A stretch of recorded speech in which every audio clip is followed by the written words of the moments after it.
Hello friends, welcome to சமையல் food court. இன்னைக்கு நம்ம பார்க்க போது ஹெல்த்தியான பொரியல். வாங்க பார்க்கலாம். ஹாய் ஃப்ரெண்ட்ஸ், இந்த டேஸ்டியான கேரட் அவரக்காய் பொரியல் சாம்பார் சாதம், தயிர் சாதம், ரசம் சாதம், காரக்குழம்பு இதுக்கெல்லாம் சூப்பரான காம்பினேஷனாக இருக்கும். நீங்களும் இந்த பொரியலை உங்கள் வீட்டில் ட்ரை பண்ணி பார்த்துட்டு எப்படி இருக்குன்னு மறக்காமல் எனக்கு கமெண்ட்டில் சொல்லுங்கள். கூடவே நம்ம சமையல் ஃபுட் கோர்ட் சேனலை இன்னும் யாரெல்லாம் சப்ஸ்கிரைப் பண்ணாமல் பார்க்குறீங்களோ சீக்கிரமாக சப்ஸ்கிரைப் பண்ணிடுங்க. அப்படியே அந்த பெல் ஐக்கானும் ப்ரெஸ் பண்ண மறந்துடாதீங்க. இப்போ நம்ம இந்த டேஸ்டியான அவரக்காய் பொரியல் பார்க்குறதுக்கு முன்னாடி அவரைக்காயில் என்னெல்லாம் ஹெல்த் பெனிஃபிட்ஸ் இருக்குதுன்னு பார்க்கலாம் வாங்க. அவரைக்காயில் அளவுக்கு அதிகமான ஃபைபர் இருக்கிறதுனால நம்ம டைஜஷனுக்கு ரொம்பவே ஹெல்ப்பாக இருக்கும். இதில் ஃபோலேட் இருக்கிறதுனால பிறந்த குழந்தைங்களோட பிரெயின் டெவலப்மெண்ட்டையும் ஸ்பைனல் கார்ட் டெவலப்மெண்ட்டையும் நல்லாவே ப்ரொமோட் பண்ண ஹெல்ப் பண்ணும். அவரைக்காயில் அளவுக்கு அதிகமான மெக்னீஷியம் அண்ட் பொட்டாசியம் இருக்கிறதுனால நம்ம பிளட் வெசல்ஸை ரிலாக்ஸாக வச்சுக்க ஹெல்ப் பண்ணும். அது மட்டும் இல்லை, ஹை பிளட் ப்ரெஷர் வரதை தடுக்கும். இப்போ நம்ம இந்த ஹெல்த்தியான பொரியல் எப்படி செய்யறதுன்னு பார்க்கலாம். முதல்ல ஒரு பேன் ஹீட் பண்ணிக்கோங்க. பேன் நல்லா ஹீட் ஆன பிறகு அதில் 2 டேபிள் ஸ்பூன் கடலை எண்ணெயை ஆட் பண்ணியிருக்கேன். எண்ணெய் நல்லா சூடான பிறகு அதில் 1/4 டீஸ்பூன் கடுகு உளுத்தம்பருப்பு சேர்த்துருக்கேன். கடுகு உளுத்தம்பருப்பு நல்லா பொரிஞ்ச பிறகு நான் அதில் 1/4 டீஸ்பூன் ஜீரகம் ஆட் பண்ணியிருக்கேன். ஜீரகம் சேர்த்துக்கோங்க ஃப்ரெண்ட்ஸ், ரொம்ப டேஸ்ட்டாக இருக்கும். அடுத்தது இதில் 1/2 டேபிள் ஸ்பூன் கடலைப்பருப்பு ஆட் பண்ணியிருக்கேன். கடலைப்பருப்போட டேஸ்ட்டு நம்ம பொரியலுக்கு ரொம்ப நல்லாயிருக்கும்.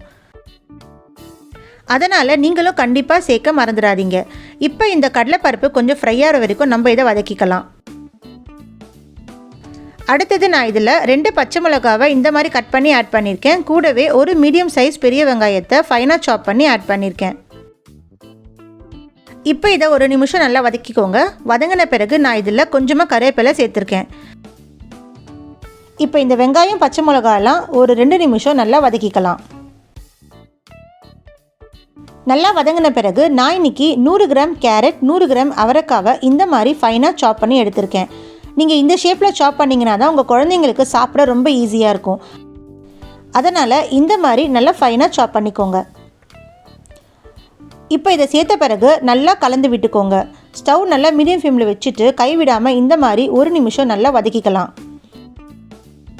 அவரைக்காலையும் கேரட்லேயும் நிறைய ஹெல்த் பெனிஃபிட்ஸ் இருக்குது ஃப்ரெண்ட்ஸ். டிஸ்கிரிப்ஷனில் கொடுத்துருக்கேன், கண்டிப்பாக செக் பண்ண மறந்துடாதீங்க. நீங்கள் இந்த மாதிரி அவரைக்காய் கேரட் பொரியல் செஞ்சு கொடுக்கும்போது உங்கள் குழந்தைங்களுக்கு ரொம்பவே பிடித்தமானதாக இருக்கும். அடுத்தது 2 நிமிஷம் நல்லா வதங்கின பிறகு இதில் இருக்க பச்சை வாசனை எல்லாமே போயிடும். அடுத்தது நான் இதில் 1/4 டீஸ்பூன் மஞ்சத்தூள் ஆட் பண்ணியிருக்கேன். கூடவே இந்த பொரியலுக்கு தேவையான அளவு கல்லுப்பு நான் இதில் ஆட் பண்ணியிருக்கேன் ஃப்ரெண்ட்ஸ். நான் இன்றைக்கி மிளகாய்த்தூள் எதுவுமே சேர்க்கலை, ஏன்னா நான் இதில் 2 பச்சை மிளகாய் ஆட் பண்ணியிருக்கேன். அந்த காரமே இதுக்கு கரெக்டாக இருக்கும். குழந்தைங்களுக்கு கொடுக்கும்போது காரம் எப்போவுமே கம்மியாக கொடுத்து பழகுங்க. அப்போ தான் அவங்களும் பொரியல் நிறைய சாப்பிடுவாங்க. காரம் அதிகமாக சேர்க்கும்போது குழந்தைங்களுக்கு ரொம்ப காரமாக இருக்கும். அதனால் பொரியல்லாம் கம்மியாக சாப்பிட சான்ஸ் இருக்குது. நல்லா வதக்கின பிறகு நான் இதில் இதுக்கு தேவையான அளவு தண்ணி ஆட் பண்ணியிருக்கேன்.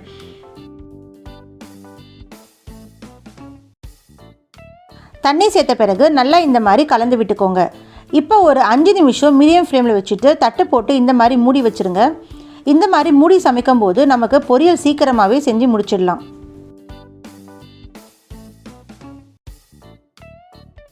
அஞ்சு நிமிஷம் கழித்து திறந்து பார்க்கலாம். நல்லா கலந்து விட்டுக்கோங்க. நம்ம தண்ணியெல்லாம் ஃபுல்லாக ட்ரை ஆகிருக்கணும். அதே மாதிரி பொரியலும் நல்லா வெந்திருக்கணும். கேரட் அவரைக்காயில் நல்லா மசீர அளவுக்கு நீங்கள் வேக வச்சுக்கோங்க. நம்ம குழந்தைங்களுக்கு கொடுக்கும்போது நல்லா வெந்தால் தான் அவங்களுக்கு சாப்பிட ரொம்ப ஈஸியாக இருக்கும். இப்போ பாருங்கள், நம்ம அவரைக்காயெலாம் சூப்பராக வெந்துடுச்சு.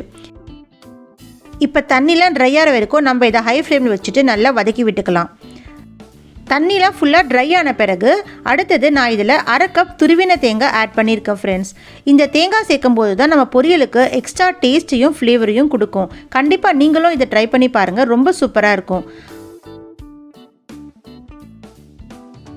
தேங்காய் சேர்த்த பிறகு 2 நிமிஷம் மட்டும் ஹை ஃப்ளேமில் வச்சுட்டு இந்த மாதிரி வதக்கி விட்டுக்கோங்க. தேங்காய் சேர்த்த பிறகு ரொம்ப நேரம் வதக்கக்கூடாது. தேங்காயோட ஃப்ளேவர்லாம் வெளியில் போயிடும். அதனால் இது மாதிரி 2 நிமிஷம் மட்டும் வதக்கி விட்டுக்கோங்க. அவ்வளோதான் ஃப்ரெண்ட்ஸ், நம்ம ஹெல்த்தியான கேரட் அவரைக்காய் பொரியல் 10 நிமிஷத்தில் சூப்பராக ரெடி ஆகிடும். நீங்களும் கண்டிப்பாக உங்கள் வீட்டில் இந்த மாதிரி டேஸ்டியான ஹெல்த்தியான பொரியல் செஞ்சு பார்த்துட்டு மறக்காமல் எனக்கு கமெண்ட்டில் சொல்லுங்கள். நீங்களாம் இது உங்கள் வீட்டில் செஞ்சு பார்த்துட்டு லைக் பண்ணுங்கள், ஷேர் பண்ணுங்கள், சப்ஸ்கிரைப் பண்ணுங்கள். தேங்க்யூ.